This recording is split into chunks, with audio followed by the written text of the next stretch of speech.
Durante a sessão da Comissão de Segurança Pública da Câmara dos Deputados, os deputados Sanderson, Capitão Alden, Cabo Gilberto Silva, Gilvanda Federal, Capitão Alberto Neto e Coronel Assis rebateram parlamentares da extrema-esquerda que se opunham à criação de uma comissão para investigar denúncias de violações de direitos humanos contra os presos políticos do ministro Alexandre de Moraes do Supremo Tribunal Federal.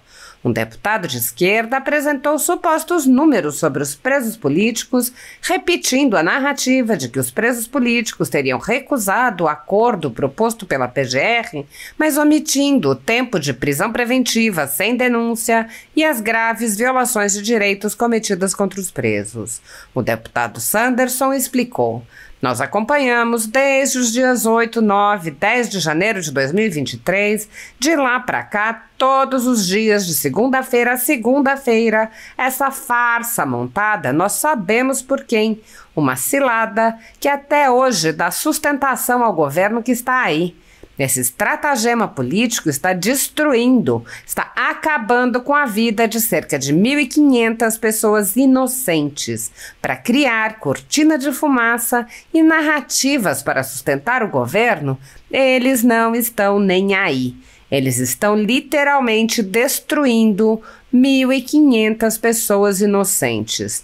Pessoas que nunca sequer pisaram numa delegacia de polícia, com vida pregressa ilibada, sem uma única prova de crime, sem um único indício de ação delitiva, mas que permanecem presas, seja dentro da papuda, da colmeia ou com tornozeleira dentro de prisão domiciliar, como é o caso de Débora, que continua presa. O discurso agora é que soltaram a Débora. Não, a Débora segue presa, com tornozeleira inclusive. Sua pena, indicada pelo ministro relator Alexandre de Moraes, é de 14 anos de reclusão e 30 milhões de reais de multa. O deputado Sanderson lembrou que as pessoas estão sendo processadas e condenadas em blocos sem provas de participação em atos concretos. Ele disse: "Se houver prova material de que alguém quebrou e danificou uma vidraça ou que derrubou uma cortina, vai pagar pelo dano. Mas querer enquadrar essas pessoas em golpe de Estado, com penas de 25 anos, de 30 anos, e a pena é esta, de 40 anos. Eles estão sendo condenados a 17 anos, a 18 anos, porque são primários, senão a pena seria de 40 anos. É contra esses absurdos que nós estamos nos rebelando enquanto parlamentares." Sanderson lembrou que não há sequer acesso aos autos dos inquéritos e processos e lembrou a responsabilidade do parlamento, apontando: "Já houve aqui comissões formadas por deputados de esquerda para acompanhar traficantes, para acompanhar latrocidas e homicidas. Agora, para acompanhar as tias do Zap, não pode." O deputado Capitão Alden, por seu turno, acrescentou: "O deputado que me antecedeu, da esquerda, disse que foram feitas várias transações, vários acordos e que, na verdade, não foram punidos por causa do batom, de uma coisinha aqui ou acolá. Não, foram punidos por abolição violenta do Estado Democrático de Direito, organização criminosa e tentativa de depor governo legitimamente eleito." Quem é do ramo do direito sabe perfeitamente que todas essas tipificações penais requerem, especialmente, elementos concretos, materialidade, para comprovação e tipificação desses atos, o que não houve. Quantas e quantas pessoas foram presas porque simplesmente foram encontradas no acampamento, e a elas foram aplicadas as mesmas condenações daqueles que eventualmente foram flagrados no interior dos espaços públicos ora depredados. O máximo que houve naquele dia foi depredação do patrimônio público. Ponto.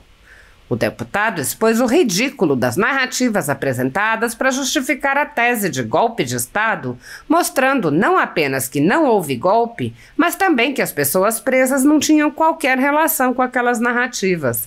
Ele lembrou: "Recebemos, como foi dito aqui, mais de 500 páginas de denúncias de violações de direitos humanos. É preciso que esta comissão seja apartidária e verifique in loco todas essas eventuais acusações."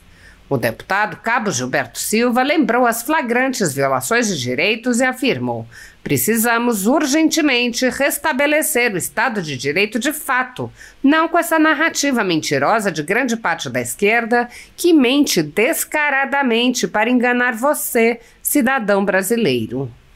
O deputado Capitão Alberto Neto alertou sobre a gravidade do cenário de perseguição política aberta. Ele disse: há sangue nas mãos dos ministros da Suprema Corte. Sangue nas mãos. O Clezão perdeu a vida porque o ministro da Suprema Corte, Alexandre de Moraes, não o autorizou a cumprir pena domiciliar, mesmo com problema de saúde. O pedido foi feito pelo Ministério Público Federal. Está muito claro, senhores, quando analisamos todos os fatos, que nós estamos sofrendo hoje uma perseguição política, que existe um justiceiro. Ele é conhecido na Suprema Corte como xerife. O deputado comparou: quando você começa a analisar a história, percebe que esse cenário se parece muito com o nazismo em todas as características. É o que vemos, por exemplo, como foi relatado aqui pelo deputado Capitão Alden, com aquele ônibus chegando ao acampamento em que recolheram senhoras, crianças, pessoas idosas, deixando-as confinadas, o que a nossa legislação não permite. Aqui, eu escuto o deputado federal da esquerda perguntar sobre direitos humanos, mas eu não vi a Comissão de Direitos Humanos se pronunciar sobre a morte do Clezão.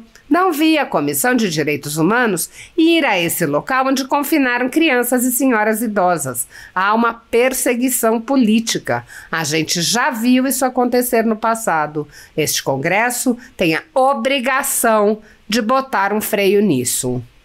Capitão Alberto Neto conclamou: a gente não pode cruzar os braços porque a escalada autoritária do ministro Alexandre de Moraes não vai parar.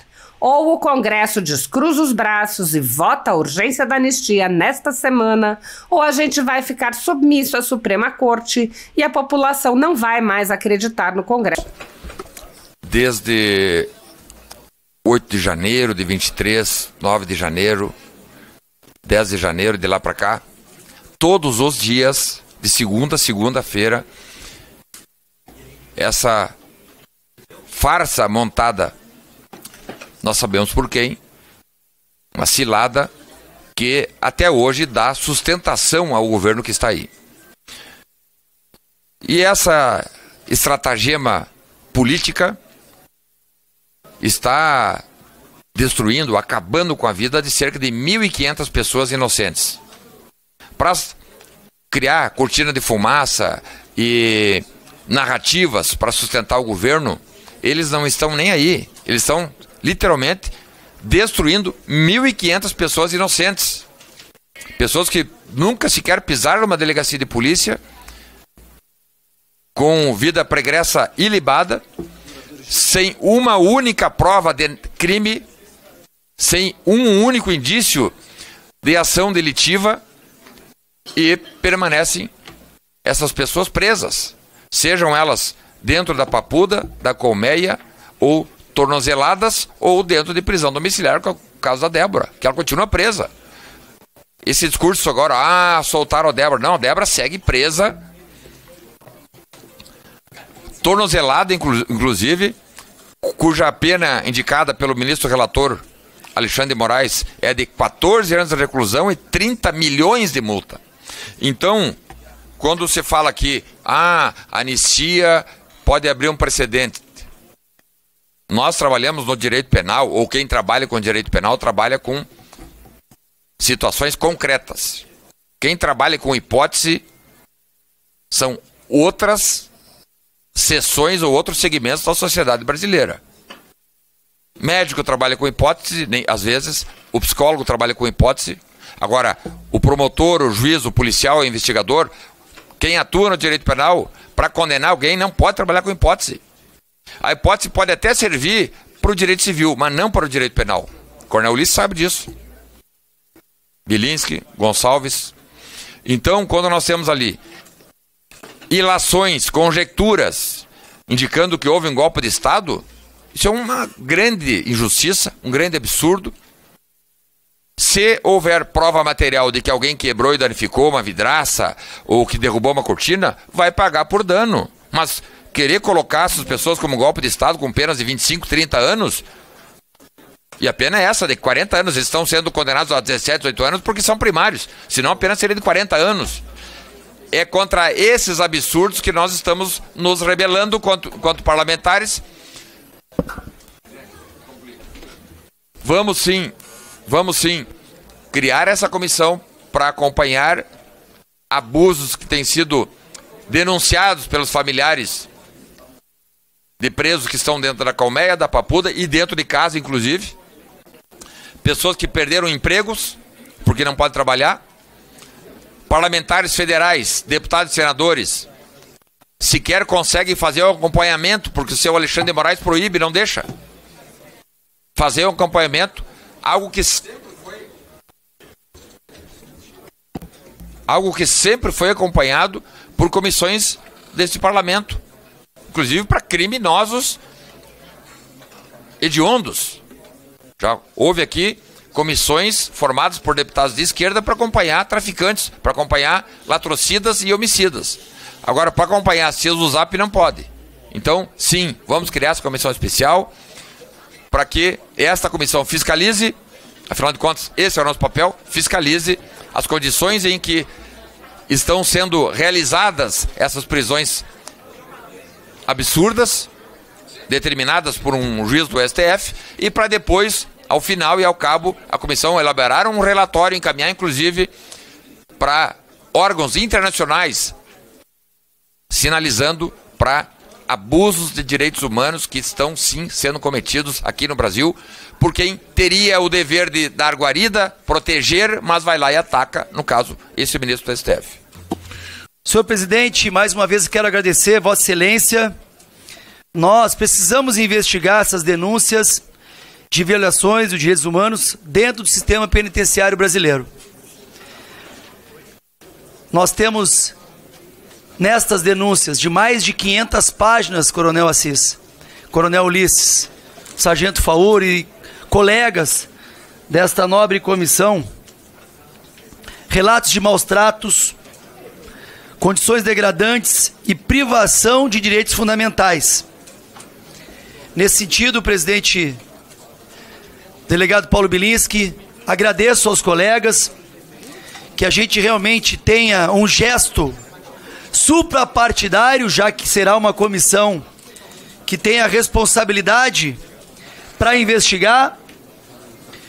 Temos, como eu disse anteriormente, relatos gravíssimos, denúncias gravíssimas, e eu não tenho dúvida que esta subcomissão terá um papel fundamental para mostrar para a sociedade que esses nomes, que esses brasileiros e brasileiras, muitos presos até o dia de hoje, nada cometeram e que não estão tendo o devido processo legal, a ampla defesa e principalmente as condições mínimas de terem a condição de apenados. Então, presidente, muito obrigado.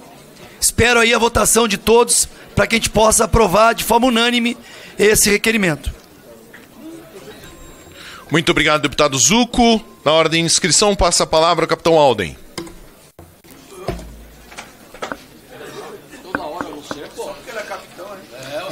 Capitão, meu filho. Tem mais cabelo, gostei. Senhor presidente, senhores deputados, o deputado que me antecedeu, da esquerda, disse que foram feitas várias transações, vários acordos, que na verdade não foram punidos por causa do batom, por causa de uma coisinha aqui ou acolá, não, mas foram punidos por abolição violenta do Estado Democrático de Direito, organização criminosa e tentativa de depor governo legitimamente eleito. Para quem é do ramo do direito, sabe perfeitamente que todas essas tipificações penais requer, especialmente, elementos concretos, materialidade para a comprovação e tipificação desses atos, o que não houve. Quantas e quantas pessoas foram presas porque simplesmente foram encontradas no acampamento e a elas foram aplicadas as mesmas condenações para aqueles que eventualmente foram flagrados no interior dos espaços públicos ora depredados. O máximo que houve naquele dia foi depredação do patrimônio público. Ponto. Agora, querer incutar golpe, no final, vai ser o único país do mundo na história mundial que vai ter um golpe ou tentativa de golpe com data, dia, hora e local pré-determinado. Eu nunca vi isso. Perdeu um táxi. E ainda porque perdeu um táxi, deixou de aplicar o golpe. Ora, Boris. É isso, né? Um presidente da República que tinha como ministros generais 4 estrelas, generais 3 estrelas, brigadeiros, almirantes, todos com experiência de revoluções, de participar de ações e missões de paz internacional, simplesmente deixaram de aplicar um golpe porque deixou de pegar um táxi. Porque um kid preto ficou com medo de receber uma multa. Todo o planejamento de um golpe dependendo de um homem.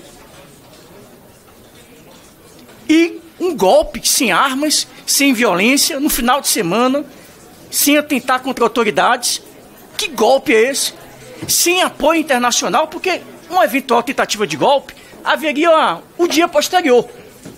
Que apoio internacional o eventual presidente, que não teria aceitado o resultado das urnas, teria dos Estados Unidos, da França, da Alemanha, Bélgica, todos esses países de esquerda iriam apoiar um evento desse? No dia seguinte não aconteceria nada com o Brasil?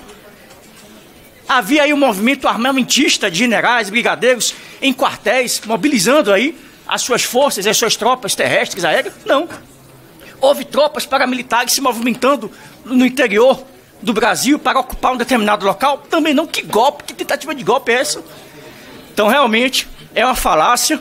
Então, esse requerimento da aprovação da comissão, ela é importantíssima. Recebemos, como foi dito aqui, mais de 500 páginas de denúncias de violações de direitos humanos, e é preciso que esta comissão seja apartidária e possa verificar em loco todas essas eventuais acusações. Muito obrigado, capitão Alden. Passo a palavra para o aniversariante, Cabo Gilberto. Muito obrigado, senhor presidente. Senhores parlamentares, vejam como é fácil desmontar essas narrativas. Vejam como é fácil tratar com a verdade para a população que está em casa assistindo, ver e saber quem está com a verdade e quem está defendendo o que é correto. Eu pergunto aos senhores, as prisões que ocorreram no dia 9, depois do dia 8, foram legais ou ilegais? O nosso devido processo legal permite aquele tipo de prisão? Não. Eu vou explicar aqui às pessoas para que elas possam entender, já que gostam de dados e de... O devido processo brasileiro, o ordenamento jurídico brasileiro, só permite 2 tipos de prisão no nosso país.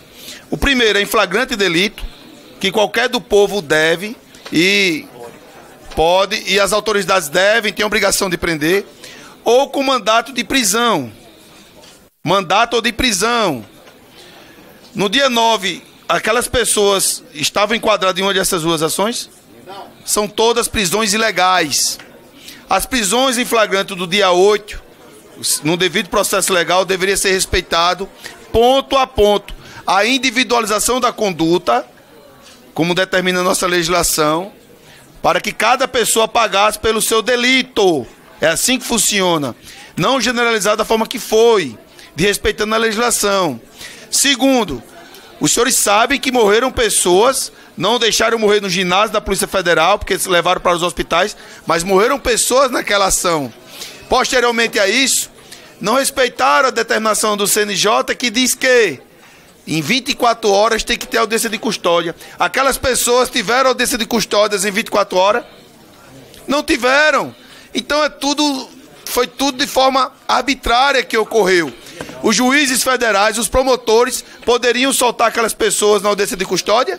Não. Tinha que fazer o Ctrl-C, Ctrl-V da determinação do imperador do Brasil. Ou não foi isso que ocorreu? Então, pessoal, se vê claramente que tudo isso aconteceu de forma ilegal, e a gente aqui deixar claro que nenhum parlamentar da bancada da segurança pública defende depredação do patrimônio público, defende bandidos e defende criminosos. Agora, cadê as imagens do dia 8? Não aparecem as imagens do dia 8. Cadê o aparato da polícia, da Força Nacional, do batalhão que fica lá no Palácio do Planalto? Cadê essas pessoas? Não aparece. Não aparece. E aí, maus tratos. Eu vim aqui, visitei a Papuda com os parlamentares, acompanhamos atentamente o que estava acontecendo, senhor presidente, Coronel Luiz e Sargento Gonçalves, e comprovamos maus tratos, comprovamos a arbitrariedade e precisamos urgentemente restabelecer o Estado de Direito.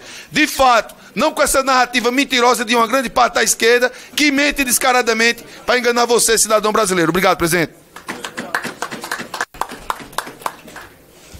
Muitos brasileiros estão vivendo sob o jugo de uma ditadura em que seus direitos e garantias fundamentais estão sendo desrespeitados. O país tem presos políticos, tribunais de sessão e pessoas, jornais e sites censurados. A renda da Folha Política e também de outros canais e sites conservadores está sendo confiscada a mando do ministro Luiz Felipe Salomão, ex-corregedor do Tribunal Superior Eleitoral, em uma decisão que recebeu o respaldo dos ministros Luiz Roberto Barroso, Alexandre de Moraes e Edson Fachin.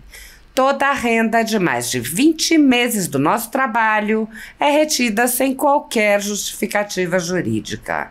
Se você apoia o trabalho da Folha Política, que há mais de 10 anos mostra os fatos da política brasileira e pode ajudar o jornal, doe qualquer valor através do Pix, usando o QR Code que aparece na tela ou o código ajude@folhapolitica.org. Caso não utilize Pix, há a opção de transferência bancária para a conta da empresa Raposo Fernandes, disponível na descrição deste vídeo e no comentário fixado no topo. Há mais de 10 anos, a Folha Política vem enfrentando a espiral do silêncio imposta pelo cartel midiático que quer controlar a informação. Pix ajude@folhapolitica.org. Assista. Presidente, tem sangue nas mãos dos ministros da Suprema Corte. Tem sangue nas mãos. O Clezão perdeu a sua vida porque o ministro da Suprema Corte, Alexandre de Moraes, não autorizou ele cumprir pena domiciliar tendo problema de saúde. Pedido feito pelo Ministério Público Federal. Está muito claro, senhores, quando a gente analisa todos os fatos que nós estamos sofrendo hoje uma perseguição política. Que existe um justiceiro, que ele é conhecido na Suprema Corte como o xerife.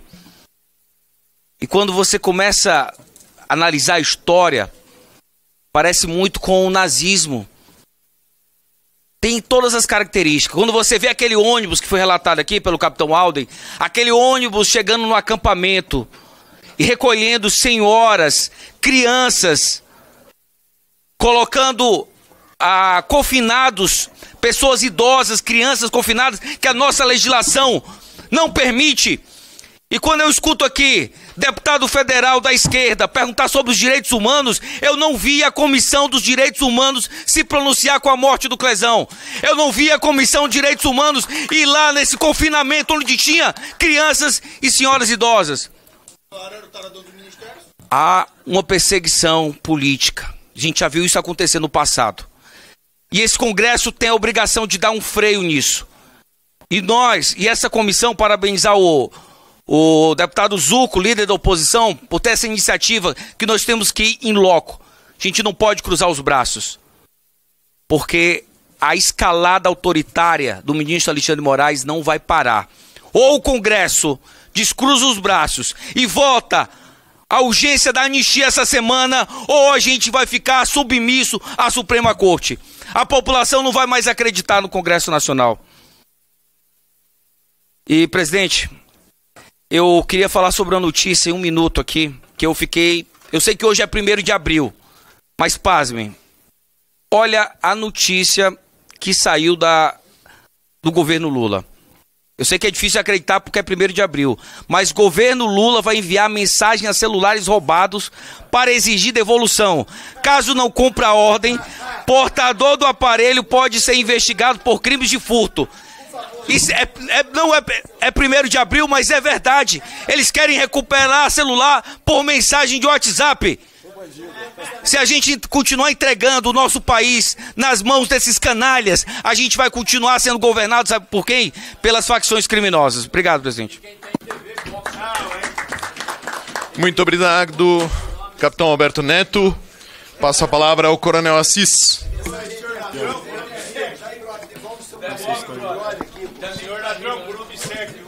Senhor presidente, realmente seria cômico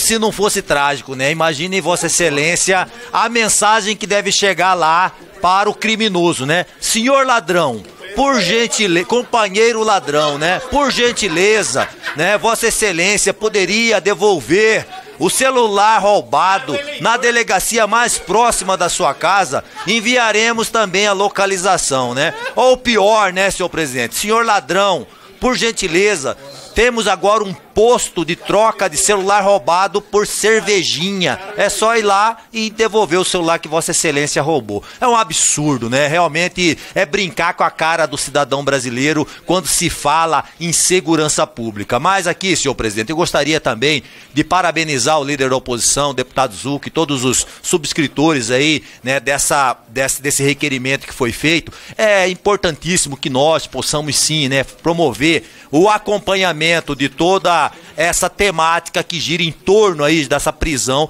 dos manifestantes do 8 de janeiro. É inadmissível imaginar que uma senhorinha de 65 anos, idosa, que tem pensamentos de auto-extermínio, suicídio, né? Condenada a 16 anos e 6 meses, presa lá na colmeia, aonde está tendo tratamento desumano e degradante, possa estar sendo desassistida. Infelizmente, são realidades como da dona Adelgisa, é que nós enfrentamos e que promovem essas ações que estão sendo feitas aqui, né? Agora, o que me deixa muito preocupado é ver parlamentar que foi eleito pelo povo, pelo voto do povo brasileiro, ter aí essas comparações insanas, loucas, esdrúxulas, comparar, né, pessoas que são pai de família, senhoras, senhores, né, que estavam ali, né, manifestando no dia 8 de janeiro, e claro, né, nós entendemos que ali foi um crime de dano, é um crime que ninguém fica preso no Brasil. Eu queria que alguém me mostrasse, né, no Brasil um processo de alguém que cometeu um crime de dano e que está preso, né, há 2 anos ou condenado a 14, 16 anos de prisão. Isso não existe, senhor presidente. E comparar, né, com vagabundo, criminoso, né, assassino, ladrão, estuprador, traficante de drogas, que promove aí toda qualquer tipo de situação delituosa dentro do nosso país. Então, nós somos favorável a esse requerimento, estaremos sim acompanhando, e parabenizar também Vossa Excelência por ter coragem de pautar requerimentos como esse, que não são polêmicos não, viu? Isso aqui é questão de justiça, é questão de nós podermos acompanhar pai de família, mãe de família, para não acontecer o que aconteceu com o Clezão e com outras pessoas, que um dia eu vim aqui e um senhor me disse, uma senhora me interpelou, falando que o pai dela tem câncer de próstata e não fazia necessidade fisiológica há muito tempo. E não fazia necessidade fisiológica há muito tempo, e que, claro, a nossa comissão, os deputados federais, o Congresso Nacional tem que acompanhar isso. Nós não podemos ter essa escalada autoritária que hoje o Brasil sofre. Um forte abraço. Obrigado, senhor presidente.